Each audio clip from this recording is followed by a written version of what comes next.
బంగారానికి ఇప్పుడు మళ్లీ రెక్కలొచ్చాయి. వరుసగా పెరుగుతూ దేశీయంగా సరికొత్త గరిష్టాలకు చేరుతోంది.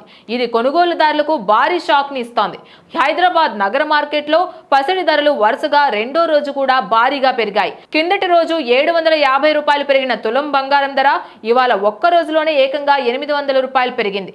దీంతో ఇక్కడ 22 క్యారెట్ల బంగారం ధర ప్రస్తుతం 10 గ్రాములకు 91,000 రూపాయల మార్కును దాటి ట్రేడ్ అవుతోంది. 24 క్యారెట్ల స్వచ్ఛమైన బంగారం రేటు తులం 880 రూపాయల మేర పెరిగి 99,280 రూపాయలకు చేరింది. ఇక గత కొన్ని రోజులుగా భారీగా పెరిగిన వెండి ధరలు ఇప్పుడు స్వల్పంగా తగ్గుముఖం పట్టాయి. కిలో వెండి ధర 100 రూపాయలు తగ్గి 1,18,900 రూపాయల వద్ద కొనసాగుతోంది.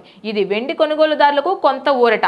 అంతర్జాతీయ మార్కెట్లో బంగారం వెండి ధరలు మళ్లీ ఆల్ టైమ్ గరిష్ట స్థాయిల చేరువలోకి వెళ్లాయి. ప్రస్తుతం స్పాట్ గోల్డ్ రేట్ ఔన్స్ కు ఏకంగా $3,430 మార్కు దాటి ట్రేడ్ అవుతుండగా సిల్వర్ రేటు కూడా ఔన్స్ కు $36.63 వద్ద కొనసాగుతోంది. అంతర్జాతీయంగా బంగారం ధరలు పెరగడానికి అనేక కారణాలున్నాయి.